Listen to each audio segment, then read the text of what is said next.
Hello dear friends, DD PG महाविद्यालय लालसोट की online classes में आपका स्वागत है।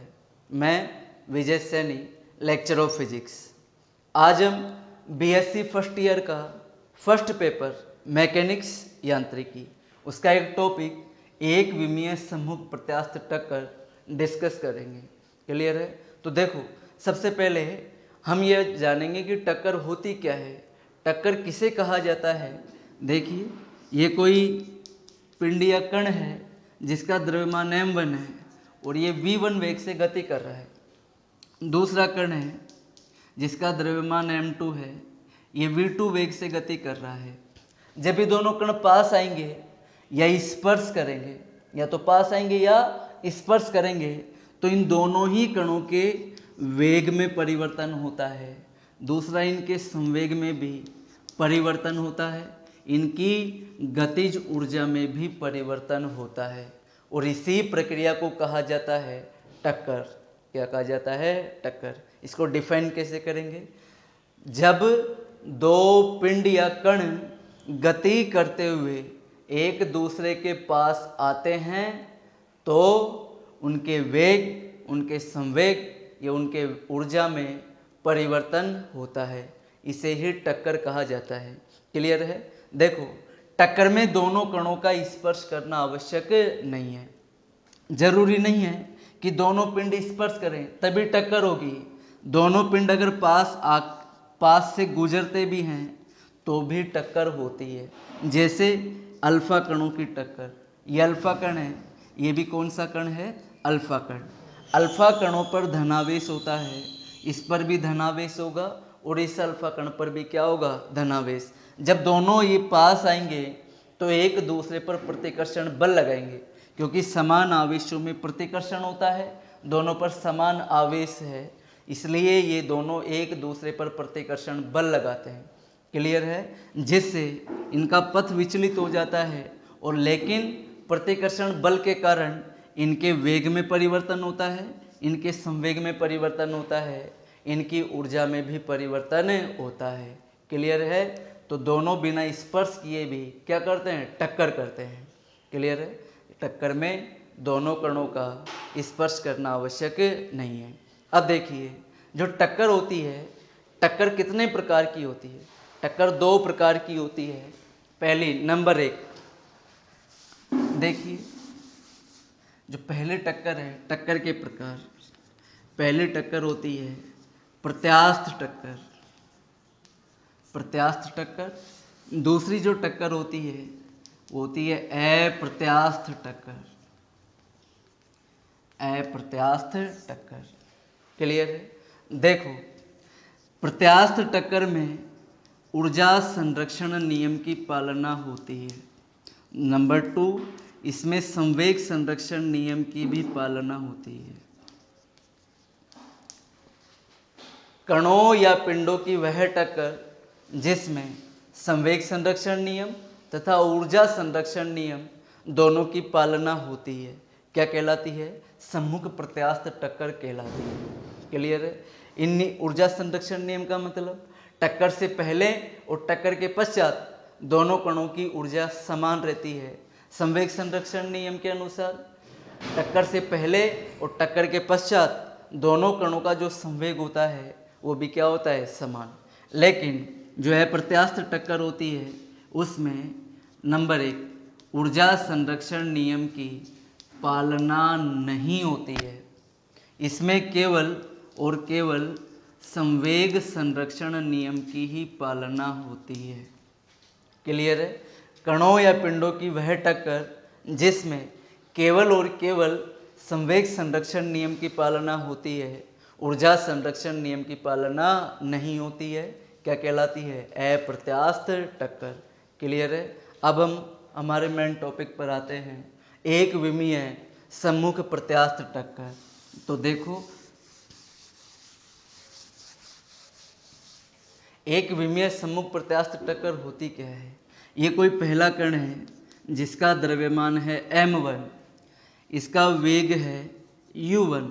ये कोई दूसरा कण है जिसका द्रव्यमान है m2, इसका वेग है u2, और ये जो वेग है वो टक्कर से पहले है, दोनों कणों ने टक्कर की नहीं है, टक्कर से पूर्व। क्लियर है? दोनों कण टक्कर करते हैं और टक्कर के बाद पहले कण का जो द्रव्यमान है वो m1 ही रहता है, इसका वेग v1 हो जाता है। दूसरे पिंड का जो द्रव्यमान है वो m2 रहता है, लेकिन इसका वेग u2 से v2 होता है। दोनों कणों के वेग परस्पर बदल जाते हैं। ये टक्कर के पश्चात, ये जो प्रक्रिया होगी वो टक्कर के पश्चात होगी। क्लियर है? तो देखो सम्मुख प्रत्यास्थ टक्कर होती क्या है। वह टक्कर जिसमें टक्कर से पूर्व और टक्कर के पश्चात दोनों पिंड एक ही रेखा में गति करते हैं, एक सरल रेखा में क्या करते हैं? गति करते हैं।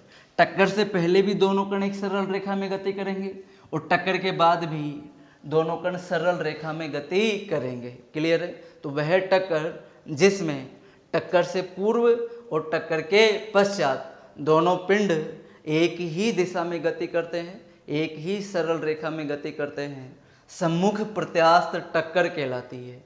क्लियर है? अब देखिए जो टक्कर है वो हमारी एक विमीय सम्मुख है, लेकिन प्रत्यास्थ टक्कर है, यानी कि इसमें ऊर्जा संरक्षण नियम की भी पालना होगी और संवेग संरक्षण नियम की भी पालना होगी। क्लियर है? तो देखिए यहाँ से हम लिख सकते हैं संवेग संरक्षण के नियम से, संवेग संरक्षण के नियम से संवेग संरक्षण के नियम से संवेग संरक्षण का नियम कहता है कि टक्कर से पूर्व दोनों कणों का कुल संवेग, टक्कर से पूर्व दोनों कणों का कुल संवेग ये बराबर होता है टक्कर के पश्चात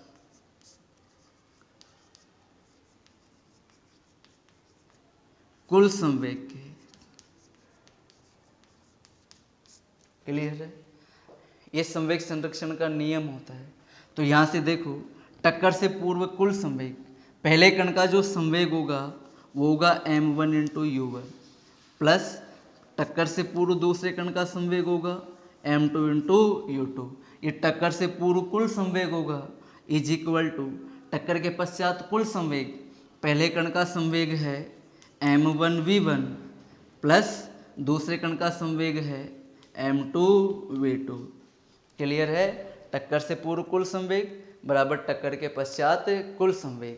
देखिए यहाँ से अगर हम इसका पक्षांतरण करें, इधर m1 v1 का इधर कर लेंगे तो ये हो जाएगा m1, इसको इधर लेकर आएंगे, ये m1 u1 है, इसको इधर लेकर आए, माइनस का हो जाएगा m1 v1 is equal to, इसको इधर भेज देंगे m2 v2 माइनस का हो जाएगा m2 इंटू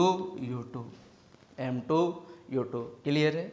यहाँ से अपन लिख सकते हैं दोनों में से m1 कॉमन आएगा, m1 कॉमन ले लेंगे, यहाँ बचेगा u1, यहाँ बचेगा minus v1 is equal to, इन दोनों में से m2 कॉमन आ जाएगा, यहाँ रहेगा v2 माइनस यहाँ रहेगा u2। क्लियर है? तो हमारी पहली समीकरण आ रही है इक्वेशन नंबर 1। पहली समीकरण m1 u1 minus v1 is equal to m2 v2 minus u2। Clear है? ये संवेग संरक्षण के नियम से आता है। इसके बाद प्रत्यास्थ टक्कर है तो संवेग संरक्षण के नियम के साथ साथ इसमें ऊर्जा संरक्षण नियम की भी पालना होती है। तो देखिए नंबर 2,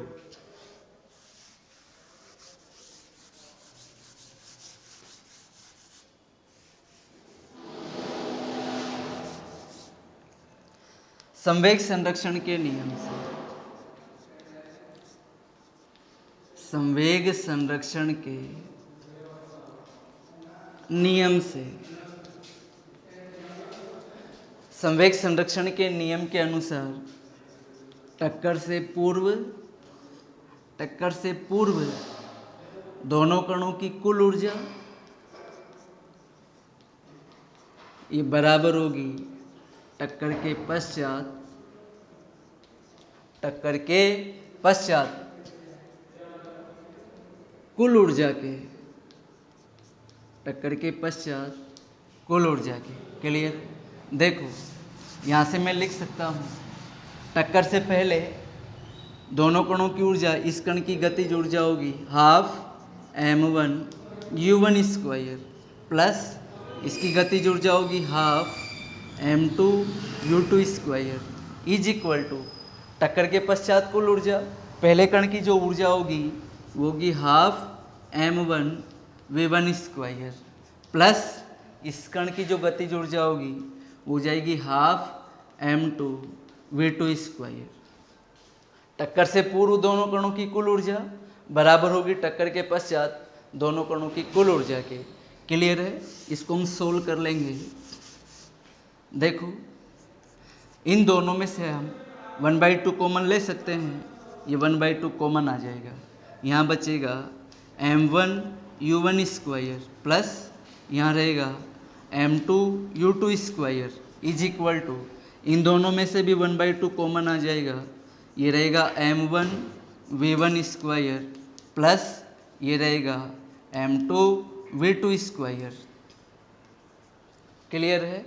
दोनों तरफ से 1/2 कैंसिल हो जाएगा, यहाँ रहेगा m1 u1 square plus m2 u2 square is equal to, यहाँ रहेगा m1 v1 square plus m2 v2 square. Clear है? ये इक्वेशन आ रही है, इसे भी और आगे सोल्व कर लेंगे। जैसे ये m1 वाला पद है, ये भी m1 वाला पद है, इसको इधर ले आएंगे तो माइनस का हो जाएगा, m2 वाले पद को एक साथ भेज देंगे, इसको इधर ले जाएंगे तो देखिए इसको आगे सोल्व कर सकते हैं, ये हो जाएगा m1 u1 स्क्वायर। क्लियर है? इसको इधर लेकर आएंगे, ये हो जाएगा m1 v1 स्क्वायर माइनस में इज इक्वल टू, इसको इधर भेज देंगे, ये हो जाएगा m2 v2 स्क्वायर माइनस ये हो जाएगा m2 u2 square, m2 u2 square. Clear है? देखो इसको आगे और सोल्व कर सकते हैं।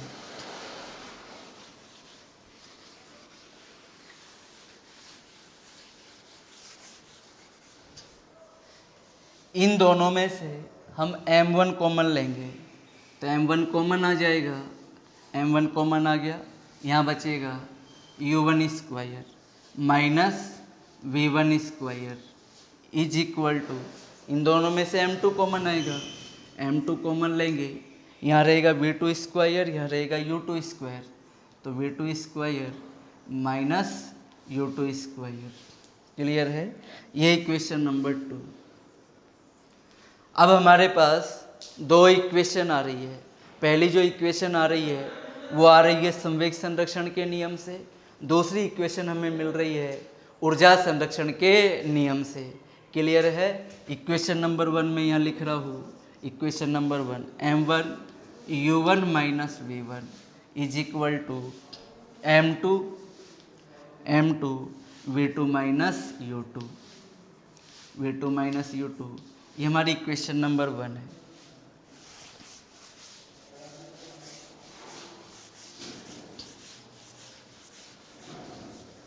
क्लियर है?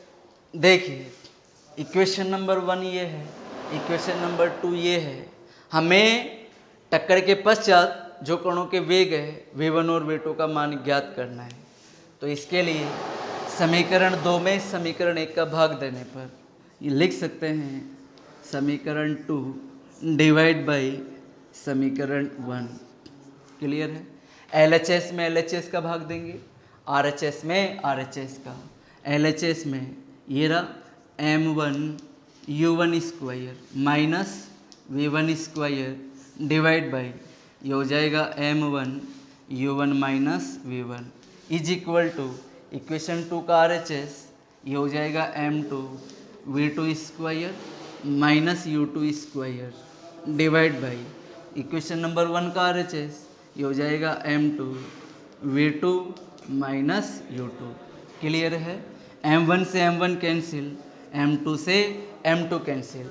क्लियर? देखिए यहाँ पर सूत्र बन रहा है, फॉर्मूला है A square minus B square, तो ये हो जाएगा ए माइनस बी और A plus B, u minus v one A minus B और ए प्लस बी मतलब u one plus v one divide by u one minus v one, ऐसे किए से इज इक्वल टू, यहाँ पर भी वही ए माइनस बी और ए प्लस बी, तो ए माइनस बी बनेगा v two minus u two और ए प्लस बी हो जाएगा v two plus u two, clear है, divide by v two minus u two. देखिए u one minus v one से u one minus v one cancel, v two minus u two से v two minus u two cancel, यहाँ बचेगा केवल v one u one plus v one is equal to v two plus u two, u one plus v one is equal to v two plus u two, clear है। Equation number 3, ये equation number 1 है, equation number 2 है, equation number 3 है। अब हमें v1 और v2 का मान ज्ञात करना है। देखिए यहाँ से हम ज्ञात कर सकते हैं, अगर यहाँ से v1 को गायब कर दें, यहाँ से v2 को हटा दें तो v1 का मान ही रहेगा, तो v2 का मान सबसे पहले समीकरण 3 से v2 का मान का रखेंगे 1 में, तो हमें v1 का मान मिलेगा, और अगर समीकरण 3 से v1 का मान समीकरण 1 में रखें तो हमें v2 का मान मिलेगा, क्लियर है।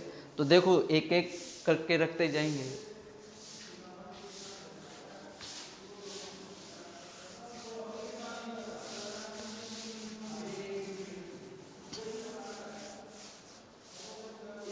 मैं दोनों को एक बार ऊपर लिख देता हूँ, m1 u1 minus v1 is equal to m2 v2 minus u2, ये इक्वेशन नंबर 1 थी, ये वाली। और ये इक्वेशन नंबर 3 है, u1 plus v1 is equal to v2 plus u2, equation number 3, clear. सबसे पहले v2 का मान रखेंगे इस समीकरण में, तो v1 का हमें मान मिलेगा समीकरण 3 से, समीकरण 3 से अगर v2 का मान निकाले, v2 बराबर हो जाएगा, इसको इधर भेज देंगे, u1 plus v1 minus u2, ये मान आ रहा है v2 का, कहाँ रखने पर, समीकरण 1 में रखने पर, समीकरण 1 में रख देंगे। तो देखिए यहाँ पर m1 ऐसे किए से, v2 ये भी ऐसे किए से, u1 minus v1 is equal to m2 हो जाएगा, v2 की जगह ये रख देंगे u1 plus v1 minus u2, v2 का मान रखा है और माइनस u2 और है माइनस u2, क्लियर।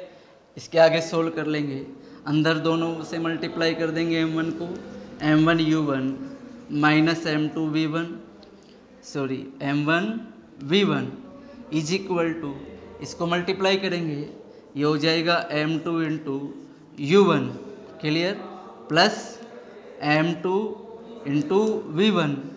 देखो माइनस u2 और minus u2 minus 2u2, m2 से मल्टीप्लाई करेंगे तो minus 2m2 into u2, clear.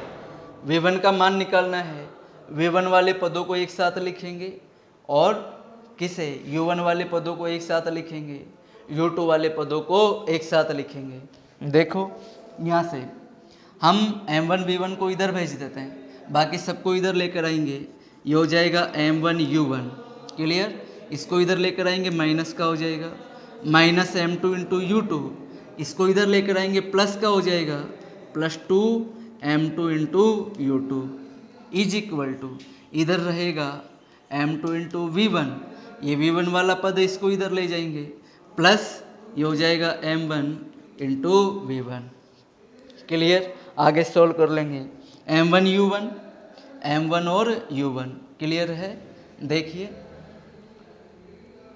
m1 u1 इसको इधर लेकर आए थे, m2 इंटू u2 की जगह u1 है, कितना है u1, क्लियर है। इन दोनों में से क्या कॉमन आएगा, u1 कॉमन आ जाएगा, तो अंदर रहेगा m1 minus m2 into u1 plus 2m2 into u2 is equal to, इन दोनों में से V1 कॉमन आएगा, अंदर रहेगा M1 plus M2 into V1। Clear है? V1 का मान हमें निकालना है, V1 का मान निकालना है, इसको इधर भेज देंगे। तो मैं इस V1 को इधर लिख रहा हूँ, V1 is equal to M1 plus M2 सबके डिवाइड में जाएगा। क्लियर? इन पूरे के डिवाइड में जाएगा, इसको अलग अलग डिवाइड करके लिख सकते हैं। M1 माइनस M2 बटे M1 प्लस M2, इससे मल्टीप्लाई हो रहा है U1 प्लस ये हो जाएगा 2 M2 U2 divide by M1 plus M2। द्रव्यमानों को एक साथ करके लिखा जा सकता है, U2 को अलग करके लिख लेंगे इंटू U2। क्लियर है? ये हमारे पास V1 का मान आ जाता है। टक्कर के पश्चात किसका वेग आता है? पहले कण का वेग। क्लियर है? कब आया है? जब हमने समीकरण 3 से V2 का मान किस में रखा था? 1 में। इसी प्रकार से हम किसका मान ज्ञात कर सकते हैं? V2 का। उसके लिए हमें समीकरण 1 से V1 का मान का रखना पड़ेगा? समीकरण 1 में। तो पुनः देखिए,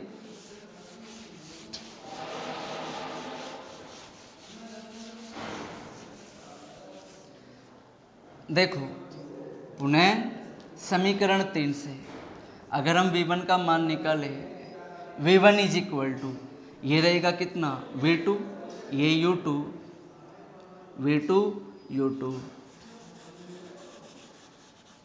V1 is equal to V2 plus U2, इसको इधर भेज देंगे, ये कितना होगा? Minus U1। कहाँ रखेंगे? समीकरण 1 में, यहाँ रख देंगे। देखिए M1 U1 की जगह हो जाएगा V2 plus U2 minus U1 minus है V1। क्लियर है?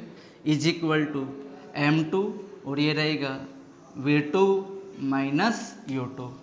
क्लियर? इसको भी वैसे ही सोल्व कर लेंगे, अंदर मल्टीप्लाई कर लेंगे।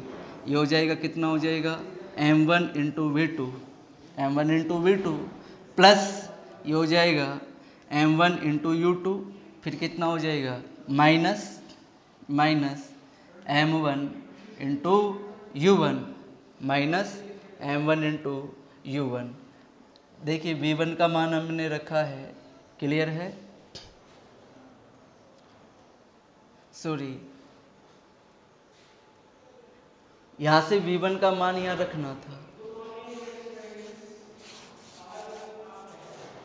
V1 का मान रखेंगे, यहाँ पर U1 ही रहेगा, माइनस V1 का मान रखेंगे, V2 भी माइनस का होगा, U2 भी माइनस का होगा, और U1 किसका हो जाएगा? प्लस का। U1 प्लस का इज इक्वल टू M2, ये हो जाएगा V2 माइनस U2। आगे मल्टीप्लाई कर लेंगे इसे, ये हो जाएगा M1 U1 minus M1 V2 minus M1 U2 plus M1 U1 is equal to ये रहेगा M2 V2 minus M2 U2 minus M2 U2। Clear है? देखिए M1 U1 और M1 U1 ये हो जाएगा 2 M1 U1। क्लियर है? ये हो जाएगा minus M1 V2 minus M1 U2 is equal to M2 V2 minus M2 U2। V2 वाले पदों को एक साथ लिख लेंगे, U2 वालों को एक साथ, U1 वालों को एक साथ। देखो 2M1 into U1, 2M1 into U1 ये है, माइनस का M1 इंटू U2, U2 वाला एक पद ये है, इसको इधर लेकर आएंगे तो ये हो जाएगा प्लस का M2 इंटू U2। क्लियर है? Is equal to M2 into V2 और इसको इधर भेज देंगे। कौन से वाले पद को? V2 वाले पद को। ये इधर जाकर प्लस का हो जाएगा, ये हो जाएगा plus M1 into V2। Clear है? आगे सोल्व कर लेंगे इसे। देखो 2M1 इंटू U1 ये हो जाएगा, इन दोनों में से U2 कॉमन आएगा तो ये अंदर रहेगा प्लस, क्या रहेगा? M2 माइनस M1, दोनों में से U2 कॉमन आ जाएगा इज इक्वल टू, यहाँ पर V2 कॉमन आएगा तो ये रहेगा M2 प्लस M1 बचेगा, V2 कॉमन आ जाएगा V2 का मान निकालना है, इसको वही दोनों तरफ डिवाइड कर देंगे तो V2 का हमारे पास मान आएगा V2 इज इक्वल टू, ये हो जाएगा 2m1 डिवाइड बाई, नीचे हो जाएगा m1 प्लस m2 इंटू कितना रहेगा u1 प्लस इसे इसके नीचे भी डिवाइड करेंगे m2 minus m1 divide by m1 plus m2 into कितना रहेगा u2। क्लियर है? ये हमारे पास V2 का मान आता है, जो टक्कर के पश्चात दूसरे कण का क्या होता है, वेग होता है। क्लियर है? आज का हमारा टॉपिक यही था। बहुत जल्द मिलते हैं अगले टॉपिक के साथ। Thank you.